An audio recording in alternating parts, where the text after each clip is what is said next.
Hi everyone, कैसे हो आप सभी लोग। आई हो आप लोग अच्छे होंगे। मैं हूं राहुल जेसवाल एंड स्वागत करता हूं आप सभी का एक बार फिर हमारे यूट्यूब चैनल JR ट्यूटोरियल्स में। फ्रेंड्स, आज अगर आपके सामने मैथ्स का एक मोस्ट इंपॉर्टेंट लेक्चर वीडियो लेकर आ गया हूं, जिसमें हम पढ़ने वाले हमारे 7th स्टैंडर्ड के लिए मैथ जो सब्जेक्ट है, इसका जो हमने चैप्टर नंबर 4 शुरुआत किया था, angles and pair of angles, आज इसके लिए लेक्चर नंबर 9 लेकर आ गए हैं। तो ये जो लेक्चर नंबर 9 जो होने वाला है फ्रेंड्स, ये चैप्टर का आपको बता दूं तो ये है हमारा आखिरी लेक्चर। ये आज जो हमारा लेक्चर खत्म हो जाएगा तो हमारा जो चैप्टर है यानी कि angles and pair of angles, ये हो जाएगा टोटली कंप्लीट। तो हो जाएगा हमारा टोटल 7th मैथ्स में 4 चैप्टर जो है दोस्तों कंप्लीट हो जाएंगे। तो इसके लिए ये जो लेक्चर है, आज का लेक्चर नंबर 9 है, बहुत ज्यादा इंपॉर्टेंट होने वाला है। बिकॉज इसमें जो चीज सीखने वाले हो, ऑब्वियसली इसके पहले जो हमारा लेक्चर नंबर 8 था, उसमें एक चीज हमने पढ़ा था कि एक्सटर्नल एंगल्स क्या होते हैं, इंटीरियर एंगल्स क्या होते हैं, ये दो चीज पढ़े थे। साथ ही में हमने एक प्रॉपर्टी पढ़ी थी थ्योरम के बेस पे कि the measure of the exterior angle of a triangle is the sum of the remote interior angles. एक मैंने कल आपको स्टेटमेंट बताया था, उसके बेस पे एक प्रूफ भी बताया हुआ था। तो ये जो स्टेटमेंट मैंने बताया था, ये जो प्रूफ मैंने बताया था, इसी के बेस पे आज एक प्रैक्टिस सेट हम लोग को सॉल्व करना है ना फ्रेंड्स। तो इसका नाम है प्रैक्टिस सेट 21। तो ये जो प्रैक्टिस सेट 21 है, इसमें टोटल 3 क्वेश्चन है। तीनों के तीनों क्वेश्चन मैं आज के दिन कराने वाला हूं,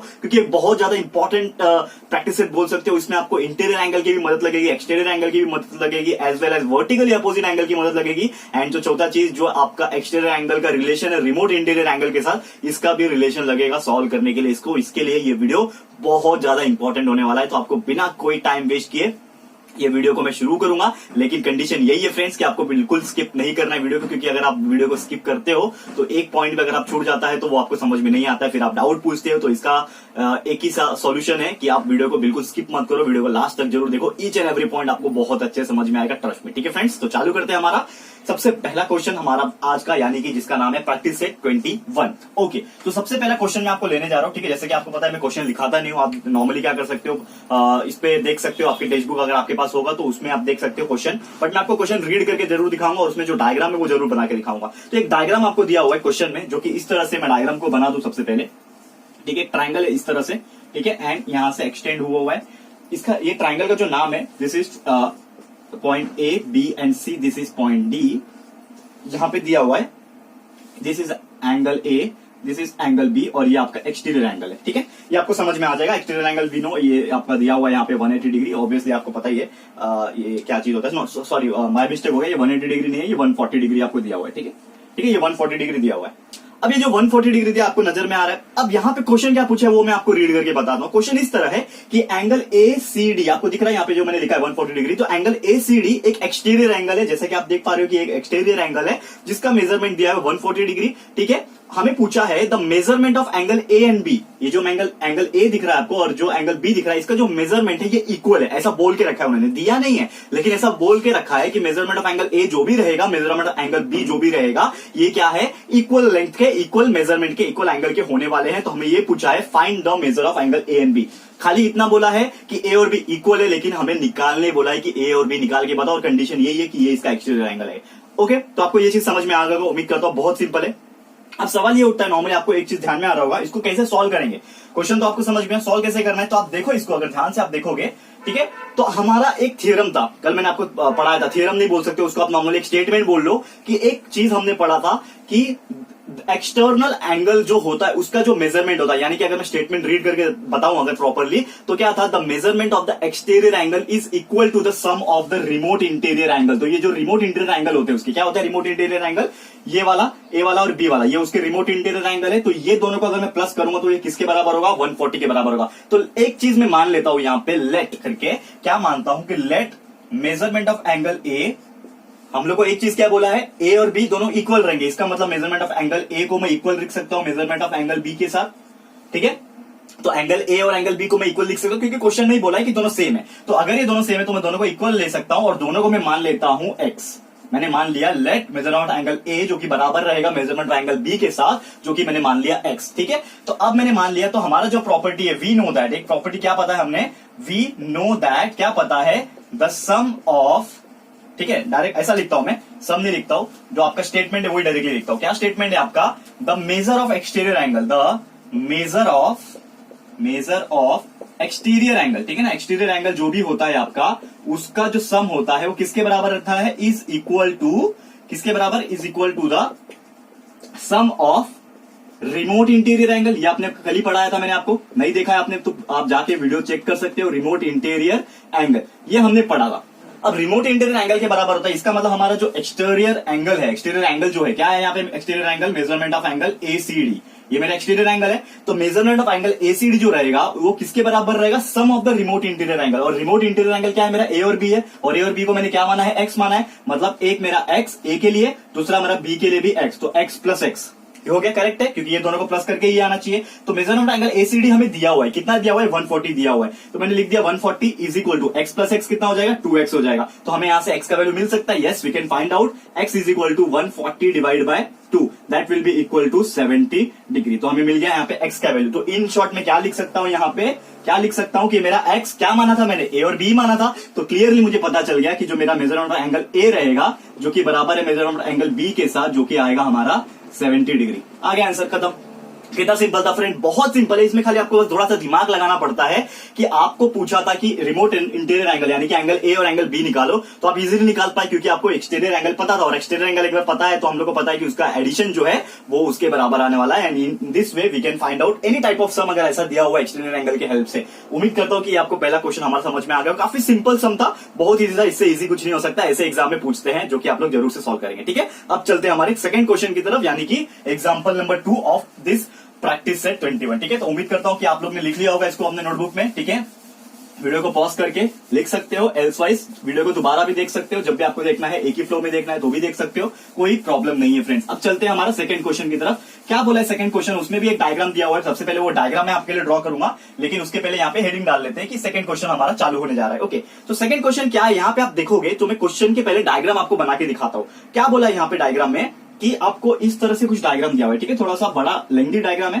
ठीक है, इस तरह से कुछ डायग्राम है। ओके, क्या बोला है कि ये जो है आपका 8y है।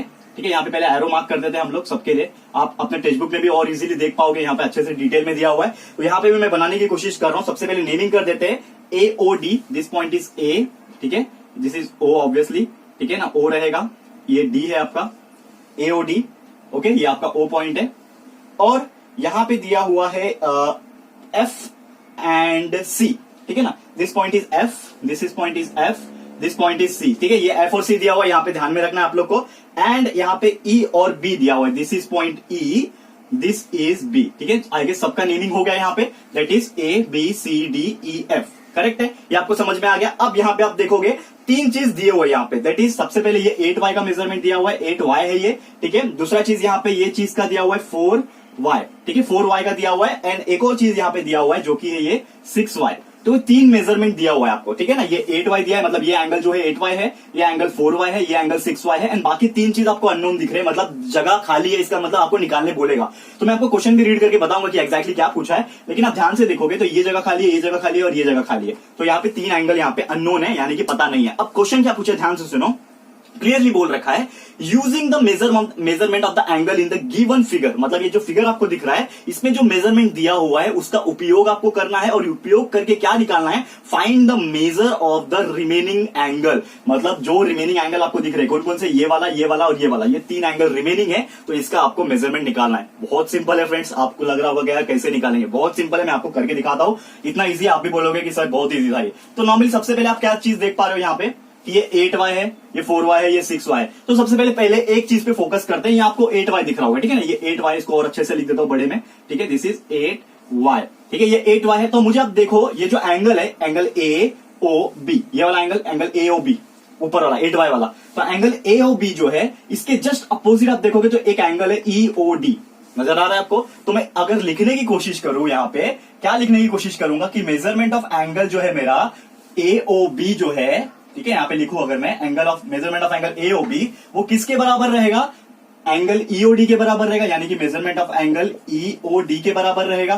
क्यों रहेगा बराबर, क्योंकि ये क्या है दोस्तों, आप देख सकते हो इसके जस्ट अपोजिट है ये वाला एंगल, इसका मतलब वर्टिकली अपोजिट एंगल, मैंने पढ़ाया हुआ है आपको ये प्रॉपर्टी, तो ये दोनों इक्वल होंगे। क्यों, क्योंकि ये वर्टिकली अपोजिट एंगल है, VOA, मैंने शॉर्टकट लिखा, आप पूरा लिख सकते हो, वर्टिकली अपोजिट एंगल।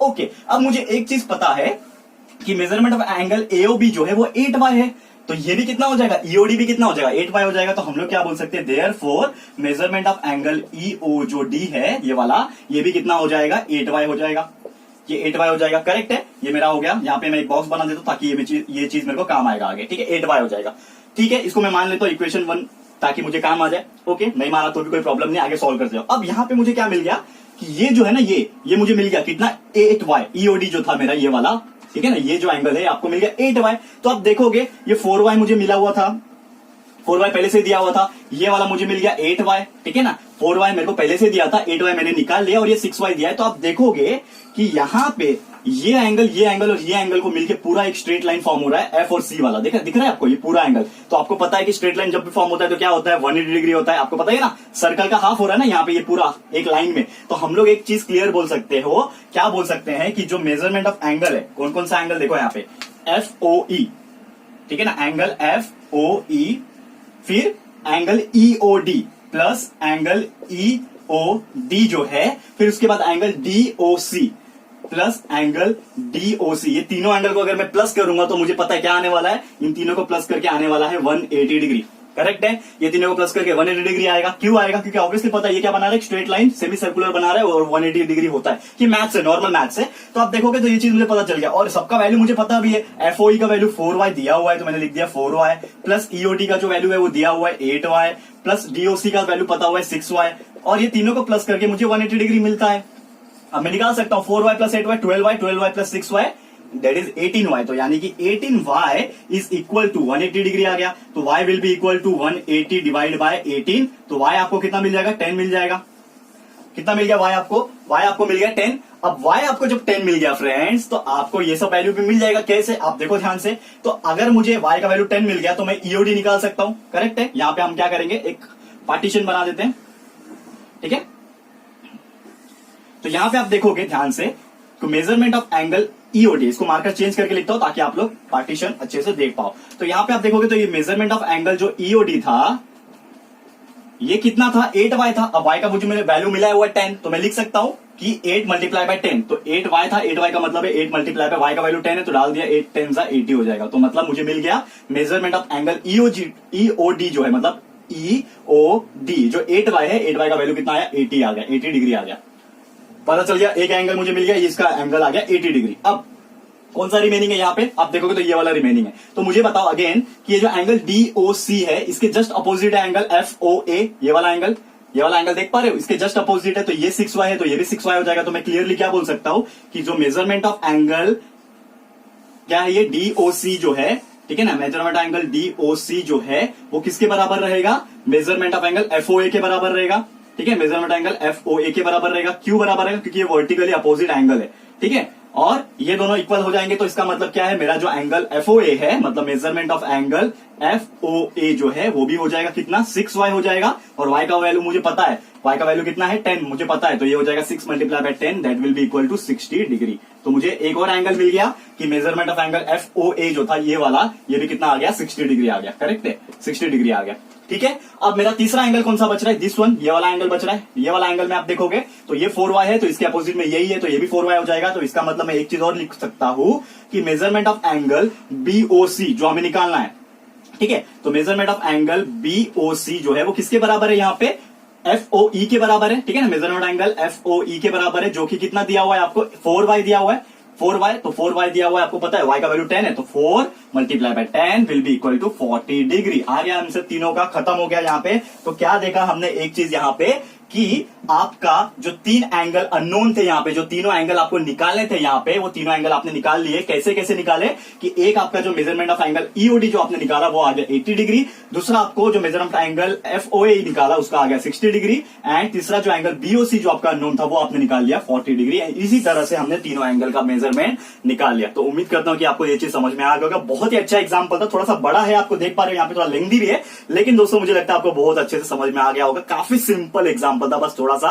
दिमाग आपको लगाना है। ठीक है, तो उम्मीद करता हूं ये चीज समझ में आ गया। अब चलते हैं हमारे आखिरी क्वेश्चन के, ये प्रैक्टिस सेट के आखिरी क्वेश्चन यानी कि थर्ड क्वेश्चन। क्या बोला है, बहुत ही अच्छा एग्जांपल है, थोड़ा ट्रिकी एग्जांपल है, लेकिन ये बहुत ईजी है, इसको भी मैं आपको करा दूंगा, सॉल्व करा दूंगा। ठीक है, तो इसको रफ कर लेते हैं फटाफट से। उम्मीद करता हूं कि आपने नोट डाउन कर लिया होगा। ओके, आगे बढ़ते हैं हम लोग question number 3 of this practice set. ठीक है ना, ये प्रैक्टिस सेट का क्वेश्चन नंबर 3 पे जाएंगे हम लोग। तो question number 3 almost question number 1 के जैसा सिमिलर है, लेकिन एक चीज का फर्क है। तो इसके लिए ये क्वेश्चन मैं आपको करा रहा हूं, होमवर्क में नहीं दे रहा हूं, तो ये आपको करा दूंगा। बाकी के आप लोग जरूर से इसको होमवर्क के तौर पे या फिर प्रैक्टिस करके आप ले सकते हो। ठीक है, कोई प्रॉब्लम नहीं है। अब आप देखोगे, मेरे हेडिंग डाल लेता हूं पहले, क्वेश्चन नंबर 3 है ये। क्वेश्चन इस तरह पूछा है, आपको ध्यान में, इसका डायग्राम नहीं दिया हुआ है, लेकिन ये डायग्राम हम लोग क्या करेंगे, खुद से यहाँ पे बनाने की कोशिश करेंगे। तो यहाँ पे भी अगेन बोला है कि एक आइसोसेलेस ट्रायंगल है और इसमें भी एक एक्सटीरियर एंगल ट्रायंगल है, ठीक है ना। तो यहाँ पे हम लोग क्या करते हैं, एक रफ डायग्राम बना लेते हैं, क्योंकि मुझे डायग्राम दिया नहीं है तो मैं अपने हिसाब से एक डायग्राम बना लेता हूँ। एक आइसोसेलेस ट्रायंगल मैं अपनी तरफ से बना लेता हूँ और उसको यहाँ पे एक्सटेंड करके एक एक्सटीरियर एंगल नाम दे देता हूँ मैं ABC। अपनी तरफ से नाम दे सकते हो, ABC नाम मैंने दे दिया और इसको मैं D बोल देता हूँ, ठीक है। ये पॉइंट मेरा एक्सटीरियर जो रहेगा इसको मैंने क्या बोल दिया, D बोल दिया। अब अगेन यहाँ पे एक चीज बोला है कि जो मेजरमेंट ऑफ एंगल A और B है, यानी कि ये जो एंगल A है और ये जो एंगल B है, ये क्या है, दोनों सेम है, इक्वल है। तो हमें एक चीज मिल गया, गिवन में क्या दिया हुआ है यहाँ पे कि जो मेजरमेंट ऑफ एंगल A जो है वो इक्वल है मेजरमेंट ऑफ एंगल, इसको मैं यहाँ पे लिखता हूं, ठीक है, स्पेस यूटिलाइज हो जाएगा हमारा। क्या बोला है यहाँ पे गिवन में, एक चीज क्लियरली बोल दिया कि measurement of angle A will be equal to measurement of angle B, ठीक है, जो कि हम लोग बाद में मानेंगे, बट यहाँ पे A और B हमें क्या बोला है, सेम बोला है, ठीक है, इक्वल लेंथ बोला है, इक्वल एंगल बोला है। एक चीज बोल दिया कि मेजर ऑफ एंगल ACD जो है, यानी कि ये जो एंगल है ये आपका एक्सटीरियर एंगल है, ऐसा इन्होंने क्लियरली बोल के रखा है और मेजरमेंट दे के रखा है कि मेरा जो एक ये एंगल आपको नजर आ रहा है, ठीक है, नजर आ रहा होगा आपको कि एक एंगल है मेरा ये वाला, इसको B है, ये प्रॉपर लिख लो, B है ये, ओके। अब देखो अभी ध्यान से कि ये जो एंगल ACD है ये एक्सटीरियर एंगल है और एंगल ACB जो है ये वाला एंगल, ये जो एंगल है ये इंटीरियर एंगल है, ठीक है। अब दोनों का मेजरमेंट यहाँ पे दिया हुआ है, क्या मेजरमेंट दिया हुआ है कि जो अंदर वाला एंगल है वो 3x - 17, मतलब यानी कि ये जो एंगल आपको दिख रहा है ये कितना है, 3x - 17, ठीक है, ये 3x - 17 और ये जो बाहर वाला एक्सटीरियर वाला एंगल है इसका जो दिया हुआ है वो है 8x + 10, ये है 8x + 10 डिग्री, ठीक है। तो यहाँ पे ऐसा कुछ मेजरमेंट दिया है, देखो अलग फॉर्म में दिया, डायरेक्ट 70 डिग्री 80 डिग्री ऐसा कुछ नहीं दिया है, आपको मेजरमेंट के फॉर्म में दिया हुआ है, एंगल के फॉर्म में दिया हुआ है। अब हमें क्वेश्चन क्या पूछा है, फाइंड द मेजरमेंट, यानी कि जो 8x + 10 के फॉर्म में दिया है तो क्या आएगा इसका वैल्यू, वो निकालना है। 3x - 17 के फॉर्म में लिखा है तो उसका एंगल का वैल्यू क्या आएगा, वो निकालना है। साथ ही में हम लोग को पूछा है कि एंगल A और एंगल B का जो वैल्यू है वो निकाल के बताओ कितना आ रहा है। तो इन शॉर्ट बहुत सारी चीजें निकालनी है, तो हम लोग लिख भी सकते हैं आपको क्या क्या निकालना है इन शॉर्ट। तो मेजरमेंट ऑफ एंगल आपको निकालना है C का, मेजरमेंट एंगल C निकालना है, सॉरी C हम लोग प्रॉपर लिखते हैं क्योंकि अंदर की तरफ है तो ACB हो जाएगा, तो मेजरमेंट ऑफ एंगल ACB आपको निकालना है, ठीक है। फिर मेजरमेंट ऑफ एंगल ACD भी निकालना है, यानी कि एक्सटीरियर वाला ACD भी निकालना है, साथ में मेजरमेंट ऑफ एंगल A और मेजरमेंट ऑफ एंगल B भी आपको निकालना है। तो ये सभी चीज क्या है, क्वेश्चन मार्क है हमारे लिए, मतलब निकालना है। तो सबसे पहले हम लोग एक चीज क्या करेंगे, हम मान लेते हैं कि A और जो B है उसको कुछ मान लेते हैं। तो लेट, यहाँ पे हम मान लेते हैं let measurement of angle A जो कि बराबर रहेगा मेजरमेंट ऑफ एंगल B से, उसको हमने मान लिया y। हमने क्या मान लिया कि ये दोनों को प्लस करके हमारा जो वैल्यू आ रहा है फ्रेंड्स वो कितना आ रहा है, y आ रहा है। अब ये मानने के बाद हम लोग एक चीज यहाँ पे नोटिस कर पा रहे हैं, आप देखोगे तो ये जो एंगल है ACB, ये वाला एंगल जो है 3x - 17 वाला, और दूसरा जो एंगल है ACD, ये दोनों एंगल है, ये दोनों क्या बना रहे हैं, लीनियर पेयर बना रहे हैं। आपको नजर आ रहा होगा ये पूरा 180 एक लाइन है, ऐसा है, तो मतलब 180 डिग्री बनता है, माने की यानी कि लीनियर पेयर बनता है। तो हम लोग एक चीज क्या बोल सकते हैं, क्लियर कट बोल सकते हैं कि जो मेजरमेंट ऑफ एंगल जो है मेरा ACB, यानी कि ये जो अंदर वाला एंगल है ACB प्लस अगर मैं करूंगा उसको मेजरमेंट ऑफ एंगल बाहर वाले से, यानी कि एंगल ACD से, तो ये मिलके हो जाएंगे 180 डिग्री। क्यों होते हैं, क्योंकि ये क्या बना रहे हैं, लीनियर पेयर बना रहे हैं, दैट इज LP आप लिख सकते हो, लीनियर पेयर के लिए LP बना रहे, लीनियर पेयर बना रहे। तो मेजरमेंट ऑफ ACB और ACD का वैल्यू मुझे दिया हुआ है, क्या दिया हुआ है, ACB का दिया हुआ है 3x - 17 और इसका दिया हुआ है ACD का, वो दिया हुआ है 8x + 10, ये हम लोग को दिया हुआ है। तो ये दोनों को प्लस करके कितना आने वाला है, 180 डिग्री आने वाला है। अब सॉल्व कर लो, 3x + 8x 11x हो गया, ठीक है, ये हो गया 11x इज इक्वल टू ये -17 + 10 कितना हो जाएगा, थोड़ा मैं ओरली सॉल्व करो लेकिन आप लोग प्रॉपरली सॉल्व करो। तो -17 + 10 कितना हो जाएगा, -7, और -7 उधर जाएगा तो +7 हो जाएगा, मतलब 180 + 7 दैट इज 187। ओके 187 आ गया। अब x का वैल्यू मैं निकाल सकता हूं, तो x will be equal to 187 divide by 11। तो मेरा x का जो वैल्यू आ जाएगा फ्रेंड्स, आप देखोगे तो 11 × 11 होता है, 7 बचा 77, 11 × 7 77, मतलब मेरा वैल्यू आया x का, x इज इक्वल टू 17।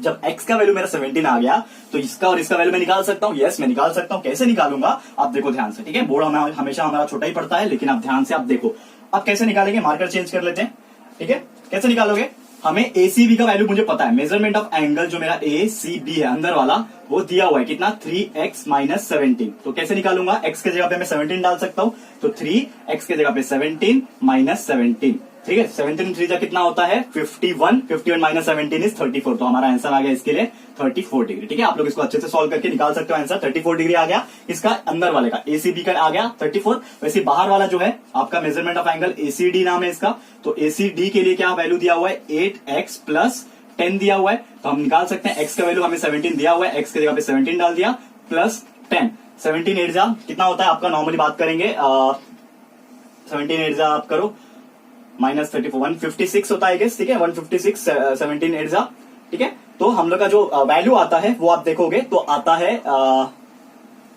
18 7 जा करके देखो, 7 8 जा 56, 5 कैरी 7 जा 7 5 126 आता है, सॉरी, ठीक है। थोड़ा हो जाता है कभी कभी, टेबल याद नहीं आता है, लेकिन आप लोग इसके लिए मैं बोलता हूं आपको 20 तक टेबल अच्छे से लर्न होना चाहिए। तो 18 7 जा 126 होता है, तो 126 प्लस 10 करूंगा तो कितना आ जाएगा 136 डिग्री आ जाएगा, जो कि आपका आंसर आ गया किसका, एसीडी का आ गया, करेक्ट है।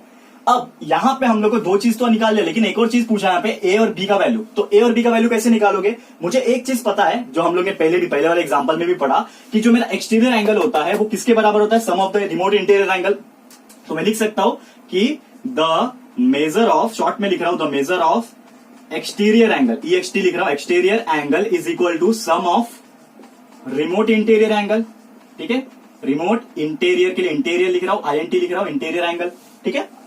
अब मुझे एक चीज पता चल गया कि मेरा जो एक्सटर्नल एंगल है इसको बराबर रहेगा, ये दोनों को प्लस के बराबर, तो वो दोनों को तो मैंने y माना है, तो और एक्सटर्नल एंगल मेरा 136 डिग्री है, तो मतलब 136 जो डिग्री है मेरा, अगर मैं इसको प्रॉपर वे में लिखूं और एक स्टेप बढ़ा के लिखता हूं, कैसे लिखूंगा कि जो मेजरमेंट ऑफ मेरा एंगल है ACD वो किसके बराबर रहेगा, यहाँ पे measurement of angle A plus measurement of angle B के बराबर रहेगा, करेक्ट है। ये हमारा फॉर्मूला है, ये हमारा जो स्टेटमेंट है उसके हिसाब से आया। तो ACD मेरा पता है, हमें निकाला, हमने कितना निकाला 136 निकाला, तो 136 will be equal to A और B का वैल्यू मैंने लिया हुआ है y, तो ये हो जाएगा y प्लस y, तो ये y प्लस y 2y हो जाएगा, देयरफॉर हम लोग बोल सकते हैं 2y will be equal to 136। तो y का वैल्यू हमें मिल जाएगा 136 डिवाइड बाय 2, तो कितना आएगा y का value, y will be equal to 136 को 2 से डिवाइड करके, तो आपका जो वैल्यू आएगा फ्रेंड्स यहाँ पे हम लोग निकाल सकते हैं, जो कि आ रहा है ठीक है ना, y प्लस y 136, करेक्ट है, निकाल सकते हैं। कितना आ रहा है हम लोग का 73 आ रहा है, ओके 146 है, देख सकते हो ना यहाँ पे क्लियरली, 817 126 प्लस 10 136 डिवाइड बाय 2 कितना हो जाएगा 68 आ रहा है, ठीक है। 136 को 2 से डिवाइड कर लो, कितना आता है देखो, 2 1 2 2 6 12 एंड 116 2 8 16, तो y will be equal to 68 आ गया। तो y हमारा a और b का वैल्यू जो है 68 आ गया, करेक्ट है। उम्मीद करता हूं कि आप लोगों को ये चीज समझ में आ गया होगा, ओके क्लियर है। ACD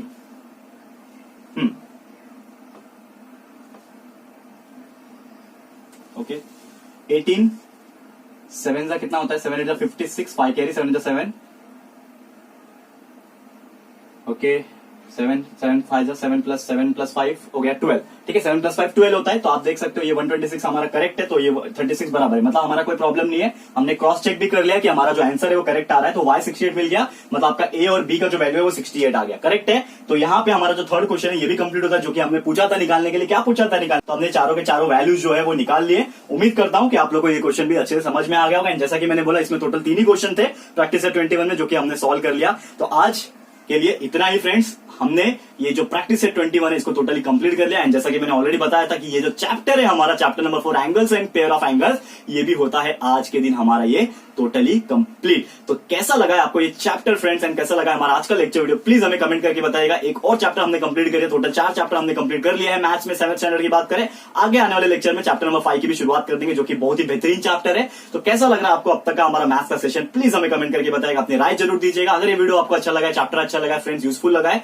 तो प्लीज वीडियो को लाइक कीजिएगा, शेयर कीजिएगा, अपने सारे फ्रेंड्स लोगों को फटाफट से इनवाइट करके बुला लो यहाँ पे कि आके हमारा लेक्चर सेशन को अटेंड कर ले, ठीक है फ्रेंड्स। तो उम्मीद करता हूं कि आप लोग वीडियो को लाइक करोगे, शेयर करोगे, एंड अगर आपने अभी तक इस चैनल को सब्सक्राइब नहीं किया है तो प्लीज हमारे चैनल को सब्सक्राइब कर देना, साथ में बेल आइकन को प्रेस कर देना, ताकि जब भी हम लोग वीडियो लेकर आएंगे आप लोग को नोटिफिकेशन मिलती रहेगी, ठीक है फ्रेंड्स। तो मिलते हैं हमारे अगले वीडियो में। ये वीडियो देखने के लिए thank you and good bye.